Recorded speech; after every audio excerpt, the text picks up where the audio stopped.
Hi, నా పేరు B Janardhan Reddy. ఈ వీడియోలో మనము పుటాకార కుంభాకార దర్పణాలు కొన్ని కాంతి కిరణాల ప్రవర్తన గురించి మీకు వివరిస్తాను. ఈ కాంతి కిరణాల ప్రవర్తన మనకు తెలిసినట్లయితే ఆ దర్పణాలకు సంబంధించినటువంటి కిరణ చిత్రాలు గీసేటప్పుడు మనకు చాలా సులువుగా ఉంటుంది. ఇక్కడ ఒక 4 కాంతి కిరణాలు తీసుకుంటాను. ఆ 4 కాంతి కిరణాలు పుటాకార మరియు కుంభాకార దర్పణాల లోపల ఎలా ప్రవర్తిస్తాయి, అవి ఎలా పతనం అవుతాయి, ఎలా పరావర్తనం చెందుతాయి అనే దాని గురించి మీకు ఈ వీడియో వివరిస్తాను. ఇప్పుడు మనము ఒకసారి ఈ దర్పణాలకు సంబంధించి మొదట పుటాకార దర్పణానికి సంబంధించినటువంటి పదాలన్నీ ఒక దగ్గర చూద్దాము. ఒకటే ప్లేస్లో మీకు చూపిస్తాను. అలాగే కుంభాకార దర్పణానికి కూడా ఒకసారి మనము పునశ్చరణ చేసుకుందాం. ఇక్కడ ఇది పుటాకార దర్పణము. పి అంటే దర్పణం యొక్క ధ్రువము, సి అనేది దాని యొక్క వక్రతా కేంద్రము. పి మరియు సిల మధ్య ఎగ్జాక్ట్గా మధ్య లోపల దాని యొక్క ప్రధాన నాభి ఎఫ్ ఉంటుంది. ఈ బిందువులన్నింటి గుండా వీటన్నింటిని కలుపుతూ గీసినటువంటి రేఖను మనము ప్రధానాక్షము అని అంటాము. ఇది ఈ దర్పణానికి ప్రధానాక్షము. ఓకే, ఇవన్నీ కూడా మనము ఇంతకు మొదలు వచ్చినటువంటి వీడియో లోపల నేర్చుకున్నాము. ఇక్కడ పి నుండి సి వరకు ఉన్నటువంటి దూరాన్ని వక్రతా వ్యాసార్థము ఆర్ అంటాము. అలాగే పి నుండి ఎఫ్ వరకు ఉన్నటువంటి దూరాన్ని నాభ్యాంతరం, అంటే ఈ దర్పణం యొక్క నాభ్యాంతరము స్మాల్ ఎఫ్ చే సూచిస్తాము. దాన్ని ఇక్కడ రాస్తున్నాను చూడండి. పి అంటేనేమో దర్పణం యొక్క ధ్రువము, సి అంటే వక్రతా కేంద్రము, ఇది ఎఫ్ అంటే ప్రధాన నాభి. నెక్స్ట్ ఆర్ అంటే ఈ దూరాన్ని వక్రతా వ్యాసార్థం అంటాము. మరి ఈ దూరాన్ని పిఎఫ్ల మధ్య ఉండే దూరాన్ని నాభ్యాంతరం అని అంటాము. మరి ఇది ప్రధానాక్షం. ఓకే, ఇందాక చూపినటువంటి పదాలనే నేను మరొకసారి పుటాకార దర్పణం యొక్క గుర్తును ఉపయోగించి చూపిస్తాను. ఎందుకొరకంటే ప్రతిసారి మనము దర్పణాన్ని గీయలేం కాబట్టి మనము కిరణ చిత్రాలు గీసేటప్పుడు కానీ ఇంకా ఇతరత్ర సందర్భాల లోపల పుటాకార దర్పణమైన లేక కుంభాకార దర్పణమైన వాటి యొక్క గుర్తులను ఉపయోగించే మనము చిత్రాలు గీస్తాము, కిరణ చిత్రాలు గీస్తాము మనము. ఇప్పుడు చూడండి, ఇక్కడ ఇది పుటాకార దర్పణం యొక్క గుర్తు. ఇటు పసుపు రంగు లోపల గీతలన్నీ ఇవన్నీ కూడా ఏంటంటే ఇటువైపున పూత పూయబడి ఉంది. ఈ తెల్లగా కనిపించేటటువంటి వక్రంగా ఉన్నటువంటి ఏంటంటే అది పరావర్తనం చెందించే తలము, అది లోపలికి ఉంది. అందుకొరకే దీన్ని మనం పుటాకార దర్పణం అంటాము. మరి దీనికి ఇందాక చూపినటువంటి పదాలు, బిందువులు, వాటన్నిటిని కూడా ఇక్కడ చూపిస్తాను. ఒకసారి చూడండి. ఇది పి దర్పణం యొక్క ధ్రువము, సి వక్రతా కేంద్రము, ఎఫ్ ప్రధాన నాభి. వాటిని కలుపుతూ గీసినటువంటి రేఖను ప్రధానాక్షం అని అంటాము. ఇది ప్రధానాక్షము. ఇందాక చెప్పినట్లు పిసిల మధ్య ఉండే దూరము ఆర్ వక్రతా వ్యాసార్థము, పిఎఫ్ల మధ్య ఉండే దూరము స్మాల్ ఎఫ్ నాభ్యాంతరము. ఓకే, పి అంటే దర్పణ ధ్రువము, వక్రతా కేంద్రము, ప్రధాన నాభి, వక్రతా వ్యాసార్థము, స్మాల్ ఎఫ్ అంటే నాభ్యాంతరము. ఇది ప్రధానాక్షము. ఓకే, అలాగే కుంభాకార దర్పణాన్ని కూడా చూద్దాం ఒకసారి. మనం ఇందాక నేర్చుకున్నటువంటి పదాలన్నీ కూడా ఒక దగ్గర చూపిస్తున్నాను నేను. ఇది కుంభాకార దర్పణము. ఈ పరావర్తనం చెందించేటటువంటి తలము ఇట్లా ఉబ్బెత్తుగా ఉంది, లెఫ్ట్ సైడ్ లోపల ఉబ్బెత్తుగా ఉంది. ఇటువైపున పూత పూసినాము, రెడ్గా ఉన్నటువంటిది పూత వేసినాము వెనుక భాగం లోపల. కాబట్టి ఇది కుంభాకార దర్పణము. పి అనేది దాని యొక్క ధ్రువము, దర్పణ ధ్రువము. దీని యొక్క వక్రతా కేంద్రము ఇటువైపున ఉంటుంది. ఎందుకొరకంటే వక్రం ఈ సైడ్లో ఉంది కాబట్టి. సి వక్రతా కేంద్రము, ఎఫ్ అంటే ప్రధాన నాభి. ఓకే, ఈ 3 బిందువులను కలుపుతూ గీసినటువంటి రేఖను ప్రధాన అక్షం అని అంటాము. ఇది ప్రధాన అక్షము. పీసీల మధ్య ఉండే దూరము మీకు తెలుసు, అది ఆర్. వక్రతా వ్యాసార్థము. పిఎఫ్ల మధ్య ఉండే దూరమేమో నాభ్యాంతరము. నాభ్యాంతరము వక్రతా వ్యాసార్థములో సగం ఉంటుంది. అంటే small F equal to r/2 లేక capital R equal to 2 into small F, 2f. ఇది ప్రధాన అక్షము. ఓకే, ఇందాక చెప్పినటువంటి P దర్పణ ధ్రువము, C వక్రతా కేంద్రము, F ప్రధాన నాభి, R అంటే వక్రతా వ్యాసార్థము, స్మాల్ f అంటే నాభ్యాంతరము. ఓకే, ఇప్పుడు కుంభాకార దర్పణం యొక్క గుర్తును ఉపయోగించి పై పదాలను, పై బిందువులను చూపిస్తాను. ఇది కుంభాకార దర్పణం యొక్క గుర్తు. ఇది చూడండి, ఇక్కడ వక్రంగా ఉబ్బెత్తుగా ఉన్నటువంటి ఈ తెలుపు రంగులో ఉన్నటువంటి వక్రంగా ఉన్నటువంటి ఇది చూడండి. దీన్ని మనము పరావర్తనం చెందించే తలం అనేటిది అంటాం దీన్ని. ఇది పరావర్తనం చెందించే తలం ఉబ్బెత్తుగా ఉంది కాబట్టి దీనికి కుంభాకార దర్పణం అంటున్నాము. ఇటు సైడున పూత ఉంది అన్నట్టు, ఇటు సైడ్ ఇది పూత. ఓకే, పి దర్పణ ధ్రువము, సి వక్రతా కేంద్రము, ఎఫ్ ప్రధాన నాభి, ఇది ప్రధాన అక్షము. ఓకే, వక్రతా వ్యాసార్థము ఆర్, నాభ్యాంతరము ఎఫ్. ఓకే, ఈ గీత, ఈ లైను ప్రధాన అక్షము. నెక్స్ట్ పి అంటే దర్పణ ధ్రువము, ఇందాక చెప్పినట్టు. సి అంటే వక్రతా కేంద్రము, ఎఫ్ అంటే ప్రధాన నాభి, ఆర్ అంటే వక్రతా వ్యాసార్థము, స్మాల్ ఎఫ్ అంటే నాభ్యాంతరం. నెక్స్ట్ ఇప్పుడు పుటాకార దర్పణాన్ని తీసుకొని మరి ఆ పుటాకార దర్పణానికి సంబంధించి మనము కొన్ని కాంతి కిరణాలు తీసుకుంటున్నాను. ఒక 4 కాంతి కిరణాలు తీసుకొని వాటి యొక్క ప్రవర్తన పుటాకార దర్పణం ముందు ఎలా ఉంటుంది. ఈ 4 కాంతి కిరణాలు చాలా ముఖ్యమైనటువంటివి. ఈ 4 కాంతి కిరణాల లోపల మనం ఏ 2 కాంతి కిరణాలైనా తీసుకొని మనము కిరణ చిత్రాలు గీయవచ్చును. వాటిని మనము తర్వాత నేర్చుకుంటాము. దీంట్లో మొదటగా కిరణము 1, దీన్ని మనం R1 అంటాము. R1 చే సూచిద్దాం. ఆ కిరణం ఎటువంటిదంటే ప్రధాన అక్షానికి సమాంతరంగా ప్రయాణించిన కాంతి కిరణము దర్పణంపై పడి పరావర్తనము చెందిన తరువాత అది ప్రధాన నాభి గుండా ప్రయాణించును. చూడండి, ఇప్పుడు ఒకసారి చూపిస్తాను. ఇది పుటాకార దర్పణము. పి అంటే దర్పణం యొక్క ధ్రువము, సి వక్రతా కేంద్రము, ప్రధాన నాభి ఎఫ్, ఇది ప్రధాన అక్షం. ఓకే, ఇప్పుడు ఈ ప్రధాన అక్షానికి సమాంతరంగా ఒక కాంతి కిరణము బయలుదేరి ఇక్కడ దర్పణం పైన ఇక్కడ పతనమైంది అనుకుందాం. అప్పుడు ఇక్కడ అది పరావర్తనము చెందిన తర్వాత పరావర్తన కిరణము ప్రధాన నాభి గుండా పోతుంది అన్నట్టు. ఇది మొదటి కిరణం యొక్క ప్రవర్తన. చూడండి, ఇది ప్రధాన అక్షానికి సమాంతరంగా వస్తుంది కాంతి కిరణము, దర్పణ పైన పడింది, పరావర్తనము చెంది ప్రధాన నాభి గుండా పోతుంది. ఇది మొదటి కిరణము. ఓకే,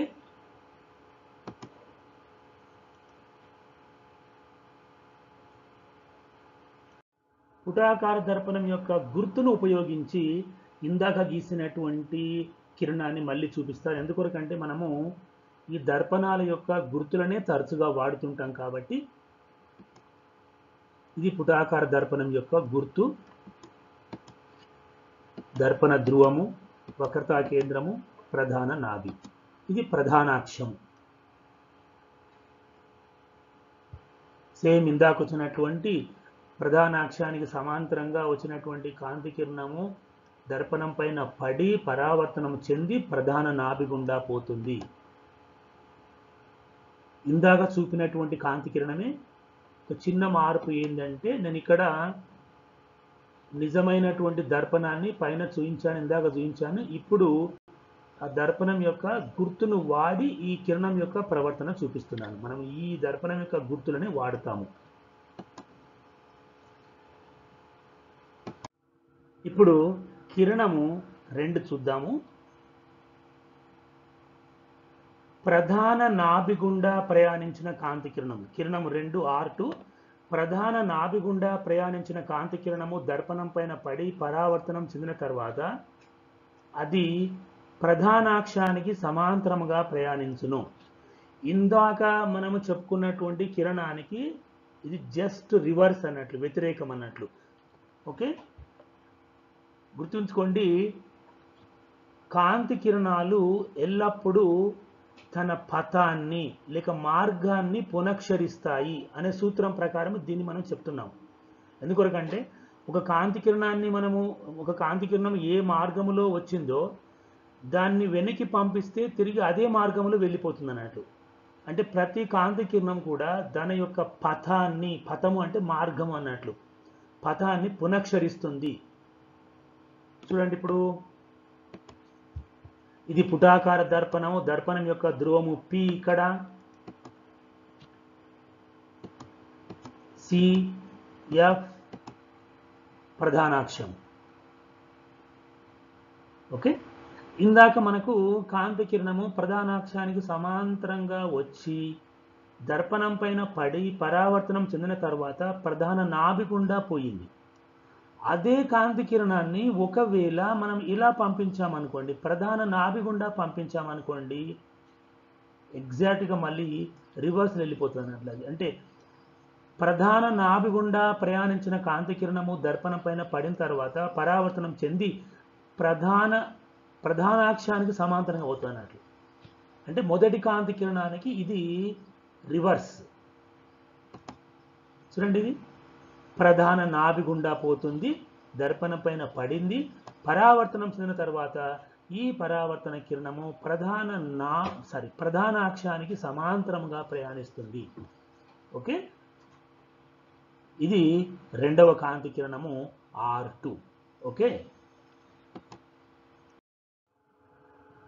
ఇప్పుడు ఇదే కాంతి కిరణాన్ని మనము పుటాకార దర్పణం యొక్క గుర్తును ఉపయోగించి కూడా చూద్దాం ఒకసారి. ఓకే, ఇందాక సేమ్ ఎలా ఉంటుందో అలాగే ఉంటుంది, కాకపోతే దర్పణం యొక్క స్థానము లోపల దర్పణం యొక్క గుర్తును వాడుతున్నాను అంతే.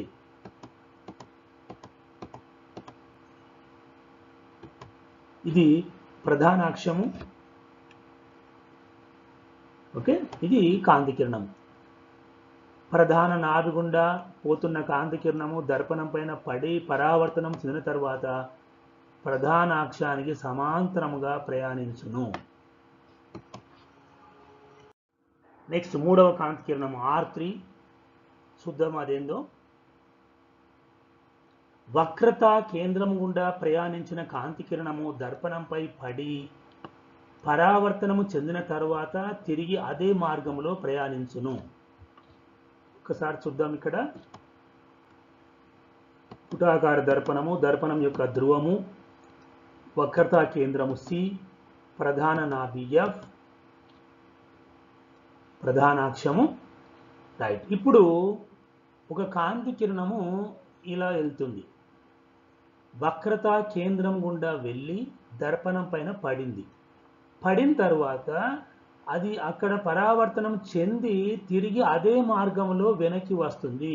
ఎందుకు వస్తుందో నేను ఇప్పుడు చెప్తాను. ఫస్ట్ ఈ కిరణాన్ని చూడండి. ఇది పతన కిరణము. ఎలా వెళ్తుంది? అది వక్రతా కేంద్రం గుండా వెళ్ళి దర్పణం పైన ఇక్కడ పడింది. పడిన తరువాత ఈ కాంతి కిరణము తిరిగి అదే మార్గంలో వెనక్కి వస్తుంది. ఎందుకు వస్తుందంటే చూడండి, ఇప్పుడు కాంతి కిరణము ఇక్కడ పతనమైంది. ఇది పతన కిరణము. ఇక్కడ ఏం చేస్తాం? మనము లంబాన్ని గీయాలి.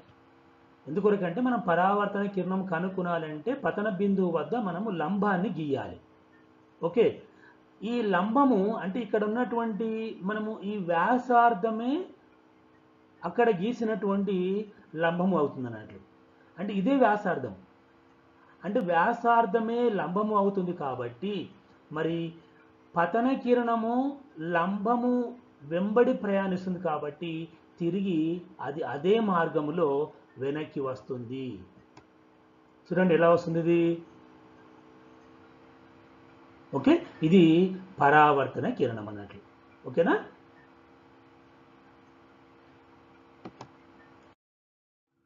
ఇదే కిరణాన్ని దర్పణం యొక్క గుర్తును ఉపయోగించి చూద్దాము. పి సి ఎఫ్ ప్రధానాక్షము. ఇవన్నీ కూడా మనము ప్రతిసారి గీయవలసి ఉంటుంది కిరణ చిత్రాలు గీసేటప్పుడు. ఇది పతన కిరణము, ఇది లంబము వెంబడే ప్రయాణిస్తుంది. ఓకే, తిరిగి అదే మార్గములో వెనక్కి వస్తుంది. అలాగే మనకు ఈవెన్ ఒక ప్రధానాక్షం వెంబడి ప్రయాణిస్తున్నా కూడా సరే ఆ కాంతి కిరణం తిరిగి అలాగే వచ్చేస్తుంది అన్నట్లు. అంటే ఏ కాంతి కిరణమైనా వక్రతా కేంద్రం గుండా పోయి దర్పణం పైన పడిన తర్వాత అది పరావర్తనం చెంది తిరిగి అదే మార్గంలో వెనక్కి వస్తుంది. ఇప్పుడు కిరణము 4 R4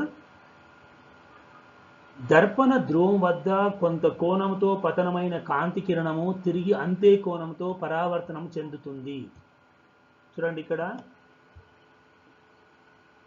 ఇది పుటాకార దర్పణము, పి దాని యొక్క ధ్రువము, సి వక్రతా కేంద్రము, ఎఫ్ ప్రధాన నాభి. ఈ రేఖా ఖండము ప్రధానాక్షాన్ని సూచిస్తుంది. ఇప్పుడు ఈ కాంతి కిరణము అంటే పతన కిరణము పి బిందు అంటే దర్పణ ధ్రువం వద్ద ప్రధానాక్షముతో కొంత కోణం చేస్తూ పతనం అవుతుంది.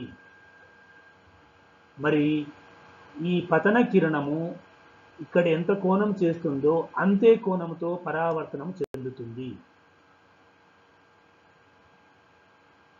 సో దీనికి మనకు పెద్దగా వివరణ కూడా అవసరం లేదు. ఎందుకొరకంటే పతన కిరణము పి వద్ద పతనమైనది, ఈ ప్రధానాక్షమే పి వద్ద గీసినటువంటి లంబము అవుతుంది. కాబట్టి మరి లంబముతో పతన కిరణము ఎంత కోణం చేస్తుందో పరావర్తన కిరణం కూడా అంతే కోణం చేస్తుంది.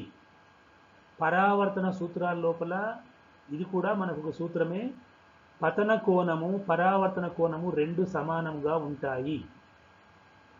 మరొక విషయం ఏంటంటే మీరు ఇక్కడ ఈ పతన కిరణాన్ని పి వద్ద పతనం చెందించినప్పుడు మాత్రమే అలా జరుగుతుందా, లేక ఎక్కడ పతనమైనా అదే ఉంటుందా? ఎక్కడ పతనమైనా కూడా పతన కోణము పరావర్తన కోణం సమానంగా ఉంటాయా అంటే తప్పకుండా ఉంటాయి. మీరు ఈ కాంతి కిరణాన్ని మీరు ఇక్కడ వేసినప్పటికీ కూడా ఇక్కడ ఏం చేస్తాం, మనము లంబాన్ని గీస్తాము. ఆ లంబానికి రెండవ వైపున పరావర్తన కిరణం ఉంటుంది. ఇప్పుడు కూడా పతన కోణము పరావర్తన కోణము రెండు సమానంగానే ఉంటాయి. ఓకే, సో ఇక్కడ నేను ఈ R4 కిరణాన్ని నేను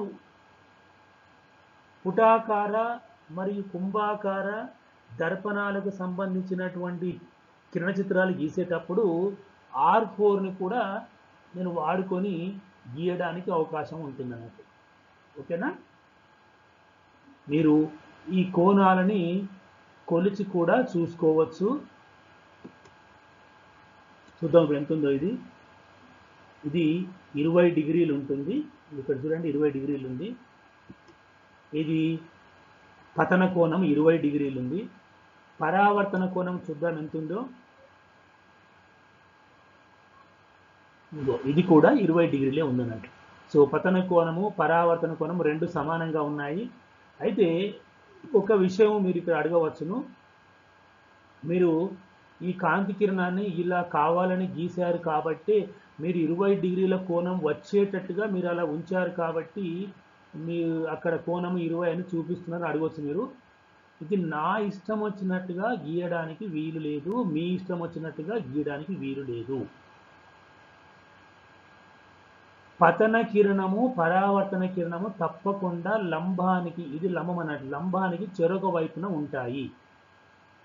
పతన కోణము పరావర్తన కోణము రెండు సమానంగా కూడా ఉంటాయి. దీన్ని మీరు మరొక రకంగా కూడా నిరూపించుకోవచ్చును. ఇక్కడ చూడండి, ఇక్కడ మనము ఇక్కడ 2 గుండు సూదులని మనం కుచ్చాలి పతన కిరణం పైన. ఓకే, ఇప్పుడు ఈ గుండు సూదుల యొక్క ప్రతిబింబాలని ఇటువైపు నుంచి చూడాలి. మనము చూస్తే ఈ 2 గుండు సూదుల యొక్క ప్రతిబింబాలు ఇక్కడ లోపలికి కనిపిస్తుంది, ఇట్లా కనిపిస్తాయి అన్నట్లు. ఈ 2 గుండు సూదులను చూసుకుంటూ మరో 2 గుండు సూదులని ఇక్కడ గుచ్చాలి. ఓకే, ఈ 4 కూడా ఒకే లైన్లో ఉండేటట్టుగా ఇక్కడ కుచ్చాలి. తరువాత ఆ గుండు సూదులను తీసేసి ఆ గుండు సూదులు కుచ్చిన చోట పడినటువంటి గుర్తుల గుండా మనము కాంతి కిరణాన్ని గీయాలి. అదే పరావర్తన కిరణం అవుతుంది. అట్లా గీసిన తర్వాత ఈ కోణాన్ని కొలవాలి. అది పరావర్తన కోణం అవుతుంది.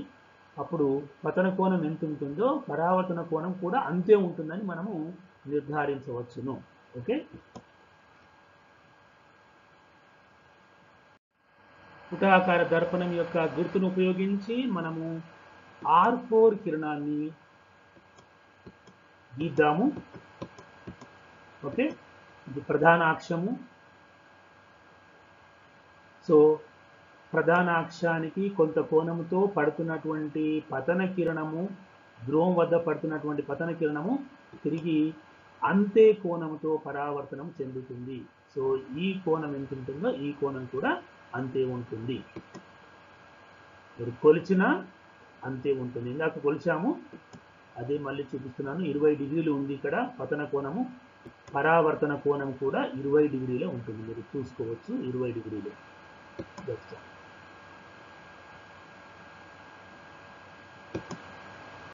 ఇప్పుడు మనము కుంభాకార దర్పణము, ఇందాక చెప్పినటువంటి అవే 4 కాంతి కిరణాలు ఎలా ప్రవర్తిస్తాయి అనే దాని గురించి నేర్చుకోబోతున్నాము. ఫస్ట్ కిరణము 1 R1 ప్రధాన అక్షానికి సమాంతరంగా వచ్చి దర్పణంపై పతనమైన కిరణము పరావర్తనము చెందాక నాభి F గుండా వస్తున్నట్లు కనిపిస్తుంది. F గుండా పోదు, F గుండా వస్తున్నట్లు కనిపిస్తుంది. ఇక్కడ చూడండి, నేను వివరిస్తాను. ఇది కుంభాకార దర్పణము. ఇందాకనే మీకు పరిచయం చేయడం జరిగింది. P, దీని యొక్క వక్రతా కేంద్రము ఇటువైపున ఉంటుంది. ఇటువైపున గీసారు, పొరపాటున గీసారు. ఎందుకంటే వక్రము అంటే దీన్ని మనము పూర్తిగా దీన్ని కంప్లీట్గా గీసినామనుకో, దీన్ని పూర్తి చేస్తే నీకు గోళం ఇలా వస్తుంది కానీ ఇలా రాదు. కాబట్టి వక్రము ఎక్కడ ఉంటే ఆ వైపున వక్రతా కేంద్రం ఉంటుంది. అందుకొరికి వక్రతా కేంద్రము C, ఇది F అనేది ప్రధాన నాభి. వీటిని గురించి, ఈ పదాలను గురించి మనం ఆల్రెడీ నేర్చుకున్నాము పోయిన వీడియో లోపల. ఇది ప్రధాన అక్షము. ఓకే, ఇప్పుడు ఒక కాంతి కిరణము ప్రధాన అక్షానికి సమాంతరంగా ఇలా వస్తుంది. రైట్, ఇది పరావర్తనం చెందుతుంది. సార్, పరావర్తన కిరణాన్ని ఎక్కడ గీయాలి? ఇక్కడ గీయాలనా, ఇక్కడ గీయాలనా, ఎక్కడ గీయాలనేది ప్రశ్న మనకు. ఎక్కడ పడితే అక్కడ గీయడానికి వీలు లేదు. వాస్తవానికి ఇక్కడ ఏం చేస్తామంటే మనము ఇక్కడ లంబం గీస్తాం. ఒకటి ఇట్లా ఒక లంబం గీస్తాం. దీన్ని వ్యాసార్థమే లంబం అవుతుంది అన్నట్టు. లంబం గీసినప్పుడు లంబానికి ఒకవైపున పతన కిరణం ఉంటే లంబానికి రెండో వైపున పరావర్తన కిరణం ఉంటుంది. కాబట్టి పరావర్తన కిరణం కంపల్సరిగా ఇలాగే ఉంటుంది. అయితే ఆ పరావర్తన కిరణం ఎలా కనిపిస్తుందంటే మనకు పరావర్తనము చెందినాక ఆ కాంతి కిరణము నాభి గుండా వస్తున్నట్లుగా కనిపిస్తుంది. ఉదాహరణకు ఇప్పుడు చూడండి, ఫస్ట్ చూసిన తర్వాత చేద్దాం మనం. ఇది పరావర్తన కిరణం అన్నట్టు. ఓకేనా? లంబం ఎక్కడ ఉంటుందో ఊహించగలరా? వీటి మధ్యలో, ఎగ్జాక్ట్గా మధ్యలో ఉంటుంది. ఇట్లా ఇది లంబం అన్నట్టు. ఇది లంబం. ఓకేనా? సరే, మరి లంబానికి ఇవ్వాల్సిన అవసరం లేదు ఇక్కడ. ఇప్పుడు ఈ పరావర్తన కిరణము దర్పణానికి వెనుకాల ఉన్నటువంటి ప్రధాన నాభి గుండా వస్తున్నట్లుగా కనిపిస్తుంది. ఇక్కడ మన కళ్ళు ఉన్నాయనుకోండి, పరిశీలకుడు ఇక్కడ ఉన్నాడు. ఆ పరిశీలకుడికి ఈ కిరణాన్ని చూస్తే అతడు ఏమని భ్రమ చెందుతారంటే, ఓహో, ఈ కాంతి కిరణము దర్పణానికి అవతల ప్రధాన నాభి గుండా వస్తున్నట్టుగా అతనికి భ్రమ కలుగుతుంది. ఇక్కడికి వెళ్ళి వస్తున్నట్టు అతను కనిపిస్తున్నట్టు. ఓకేనా? ఇది అన్నట్టు. మరి చూడండి, ఇప్పుడు ఇక్కడికి వెళ్ళి వస్తున్నట్టు కనిపిస్తుంది అది. ఇది మొదటి కిరణం. ఇప్పుడు దర్పణం యొక్క గుర్తును, కుంభాకార దర్పణం యొక్క గుర్తును ఉపయోగించి అదే కాంతి కిరణాన్ని చూద్దాం. PCF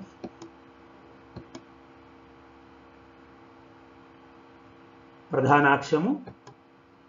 ఇది ప్రధానాక్షానికి సమాంతరంగా వస్తున్న కాంతి కిరణము దర్పణ పైన పడింది, పరావర్తనం చెందుతుంది. మీరు గీసేటప్పుడు మీరు ఒక స్కేల్ తీసుకొని ఆ స్కేల్ని ఇలా పెట్టేసేయాలి, డైరెక్ట్గా ఇక్కడికి వెళ్ళి పెట్టేసేయాలి. ఇట్లా స్కేల్ని పెట్టాలి. స్కేల్ని పెట్టి మీరు ఇక్కడికి వెళ్ళి గీయకుండా ఆ స్కేల్ పైన ఇక్కడికి వెళ్ళి స్టార్ట్ చేసి గీయాలి అంతే, డైరెక్ట్గా. ఇది పరావర్తన కిరణం. It appears to be coming from the focal point on other side of the mirror. అంటే దర్పణానికి వెనుకాల ఉన్నటువంటి ప్రధాన నాభి గుండా వస్తున్నట్టుగా కనిపిస్తుంది.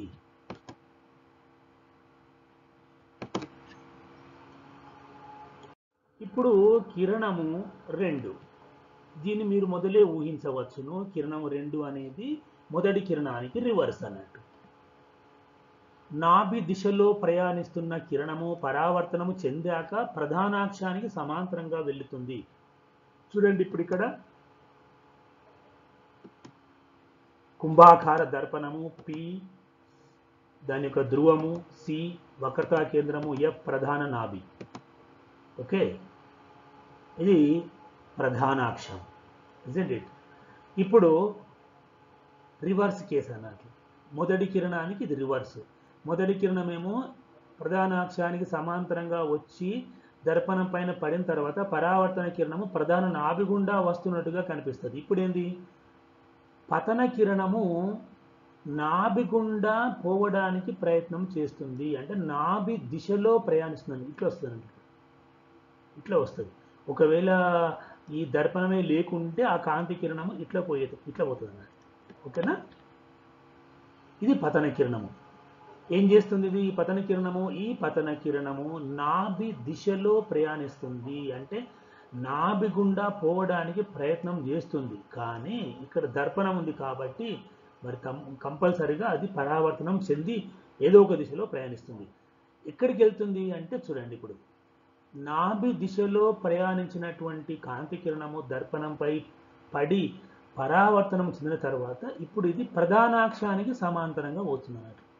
ఇందాకనేమో ఇట్లా వచ్చి ఇట్లా పోయింది, ఇప్పుడు ఇట్లా వచ్చి ఇట్లా పోతుంది. ఓకేనా? అంటే ఈ కాంతి కిరణం ఇట్లా పోయేది, నిజానికి ఈ కాంతి కిరణం ఇట్లా పోయేది ఒకవేళ దర్పణం లేకుంటే. దర్పణం లేని పక్షంలో ఇలా ప్రయాణించేది. మరి పరావర్తనము చెందిన తర్వాత అది ఏం చేస్తుంది? ప్రధానాక్షానికి సమాంతరంగా ప్రయాణిస్తుంది. ఓకే, ఇదే కాంతి కిరణాన్ని నేను లంబము, ఇది గుర్తును ఉపయోగించి చూపిస్తాను. గుర్తును ఉపయోగించి అంటే కుంభాకార దర్పణం యొక్క గుర్తును ఉపయోగించి ఇందాక గీసినటువంటి కాంతి కిరణాన్ని చూద్దాం. PCF, ఇది ప్రధానాక్షం.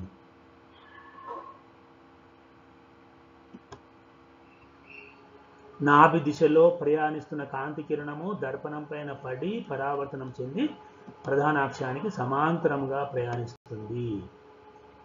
ఇట్లా ఈ రకంగా పోవాలనుకుంటుంది కానీ పోలేకపోతుంది. ఎందుకొరకంటే ఇక్కడ పరావర్తనం చెంది మళ్ళీ వెనక్కి వచ్చేస్తుంది. నెక్స్ట్ మూడవ కాంతి కిరణము R3, కిరణము 3 R3.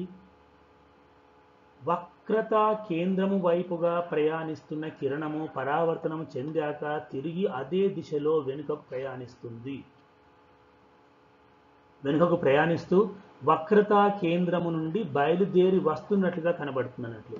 చూడండి, ఇప్పుడు ఇది కుంభాకార దర్పణము, దర్పణం యొక్క ధ్రువము, వక్రతా కేంద్రము C, నాభి F, ఇది ప్రధానాక్షం. ఓకే, ఇప్పుడు ఇది ఒక కాంతి కిరణము వక్రత కేంద్రం వైపుగా ప్రయాణిస్తుంది. ఇట్లా పోవడానికి ట్రై చేస్తుంది అన్నట్టు. ఓకే, చూడండి ఇప్పుడు ఇది ఇక్కడికి వెళ్ళి వస్తుంది. ఈ కాంతి కిరణము వక్రత కేంద్రము గుండా పోవడానికి ప్రయత్నిస్తుంది. ఇట్లా పోతుంది వాస్తవానికి. అది ఒకవేళ ఈ దర్పణమే లేకుంటే ఈ కాంతి కిరణము ఇలా పోతుంది అన్నట్టు. కరెక్ట్గా ఈ బిందువు గుండా పోతుంది. అయితే ఇప్పుడు ఇక్కడ ఇది పరావర్తనం చెంది అదే దిశలో వెనుకకు ప్రయాణిస్తుంది. ఎందుకొరకంటే ఇక్కడ దీని వ్యాసార్థము గీస్తే అదే లంబము అవుతుంది. కాబట్టి ఈ కాంతి కిరణము లంబము వెంబడే ప్రయాణిస్తుంది అన్నట్లు. అందుకొరకు ఏం చేస్తుంది, ఇక్కడ అది తిరిగి అదే దిశలో ప్రయాణిస్తుంది. అంటే ఇక్కడ పతన కోణము 0 అన్నట్లు. మనకు పతన కోణం 0 కాబట్టి పరావర్తన కోణం కూడా 0 ఉంటుంది అన్నట్లు. ఓకే, కాబట్టి ఇట్లా పోవడానికి ప్రయత్నిస్తుంది. మీకు చూపిస్తున్నాను. కాంతి కిరణం ఇక్కడ పోదు పొరపాటున కూడా. ఇలా పోవడానికి ప్రయత్నిస్తున్నటువంటి కాంతి కిరణము లేక ఈ దిశలో ఆ దిశలో పోవడానికి వస్తున్నటువంటి కాంతి కిరణము దర్పణం పైన పడి పరావర్తనం చెంది తిరిగి అదే మార్గంలో వెనక్కిపోతుంది. చూడండి ఇక్కడ కాంతి కిరణము కొంచెం గుర్తును మార్చాను. ఎందుకొరకంటే ఈ రెండు ఒకేలాగుంటే మీకు కనిపించమని చెప్పేసి పతన కోణము దాని యొక్క కలర్ని కొంచెం మార్చాను అన్నట్టు. ఓకే, ఇది పరావర్తన కిరణం. సేమ్ కిరణాన్ని దర్పణం యొక్క గుర్తును ఉపయోగించి, ఏ దర్పణం యొక్క గుర్తుని, కుంభాకార దర్పణం యొక్క గుర్తును ఉపయోగించి చూద్దాము. కుంభాకార దర్పణము, దాని యొక్క దర్పణ ధ్రువము, దాని యొక్క వక్రతా కేంద్రము C, దాని యొక్క ప్రధాన నాభి F, ఇది ప్రధానాక్షం. కుంభాకార దర్పణానికి కంపల్సరిగా ప్రధానాక్షము రెండు వైపులా గీయాలి. రెండు వైపులా కంపల్సరిగా గీయాలి ప్రధానాక్షాన్ని. ఓకేనా. పుటాకార దర్పణానికి మీకు చెప్తాను 5 సందర్భాల లోపల ఒకవైపే గీయొచ్చు. 6వ సందర్భంలో మాత్రము రెండు వైపులా గీయవలసి ఉంటుంది. అది మీకు తర్వాత చెప్తాను. మనము కిరణ చిత్రాలు గీసేటప్పుడు వాటి గురించి మళ్ళీ నేర్చుకుందాం. కానీ సో ఇందాక చెప్పినటువంటి కాంతి కిరణమే వక్రతా కేంద్రము దిశలో ప్రయాణిస్తున్న కాంతి కిరణము దర్పణం పైన పడింది. ఇక్కడ పరావర్తనం చెంది అదే మార్గంలో వెనక్కి పోతుంది. That's all. చివరగా R4 అంటే కిరణము 4. ఇది మనం పుటాకార దర్పణానికి ఎలాగా ఉంటుందో ఇది కూడా అలాగే ఉంటుంది. దర్పణ ధ్రువం వద్ద కొంత కోణంతో పతనమైన కాంతి కిరణం అంతే కోణంతో పరావర్తనం చెందుతుంది. దీనికి పెద్దగా వివరణ అవసరం లేదు. ఎందుకొరకంటే పరావర్తన సూత్రమే అది. కాబట్టి దర్పణ ధ్రువం వద్దనే కాదు, ఎక్కడ పడినా కూడా ఈ రూల్ వర్తిస్తుంది. కాకపోతే ఈ కిరణాన్ని నేను ఉపయోగిస్తాను కిరణ చిత్రాలు గీసేటప్పుడు. PFC ప్రధానాక్షము. ఇప్పుడు ఒక కాంతి కిరణము ఇక్కడ పడుతుంది, P వద్ద పడుతుంది. ప్రధానాక్షంతో కొంత కోణము చేస్తూ పతనమైనటువంటి ఈ కాంతి కిరణము అంతే కోణముతో పరావర్తనము చెందుతుంది. ఇది 4వ కిరణం యొక్క ప్రవర్తన R4. ఓకే, అదేవిధంగా ఇందాక చెప్పినటువంటి 4వ కిరణాన్ని ఓకే కుంభాకార దర్పణం యొక్క గుర్తును ఉపయోగించి కూడా చూద్దాం ఒకసారి. కుంభాకార దర్పణము, దర్పణ ధ్రువము, దాని యొక్క వక్రతా కేంద్రము, ఇది ప్రధాన నాభి. ఈ రేఖ ప్రధానాక్షము. ఇప్పుడు కాంతి కిరణము P వద్ద ప్రధానాక్షంతో కొంత కోణం చేస్తూ పతనం అవుతుంది. అది తిరిగి అంతే కోణంతో పరావర్తనం చెందుతుంది.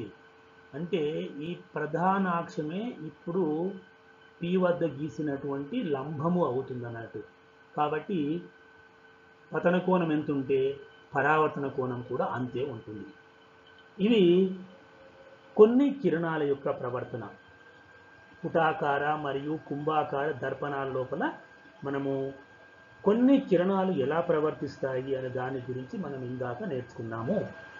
ఈ 4 కిరణాల లోపల మనం ఏ 2 కిరణాలైనా తీసుకొని పుటాకార దర్పణానికి, కుంభాకార దర్పణానికి కిరణ చిత్రాలు గీయవచ్చును. ఈ కిరణ చిత్రాలు అంటే ఏంటివి అంటే జామితీయ పద్ధతి లోపల దర్పణాల ముందు వస్తువులను వేరు స్థానాల లోపల ఉంచినప్పుడు మనము జామితీయ పద్ధతి ద్వారా వాటి యొక్క ప్రతిబింబాలు ఎలా ఏర్పడతాయో, ఎక్కడ ఏర్పడతాయో వాటి యొక్క స్థానాన్ని మనము గుర్తించవచ్చును. అలా జామితీయ పద్ధతిలో గుర్తించేటటువంటి విధానాన్నే కిరణ చిత్రాలు గీయడం అని అంటాం. నెక్స్ట్ క్లాస్ లోపల వాటిని మనము నేర్చుకుందాము. దీంట్లో ఎక్కడైనా మీకు తెలుగులో ప్రింటింగ్ దోషాలు, ఒత్తులు, జట్టాలు, ఇతరత్ర టైపింగ్ మిస్టేక్స్ ఉంటే వాటిని సరి చేసుకొని చదవగలరు. Thank you.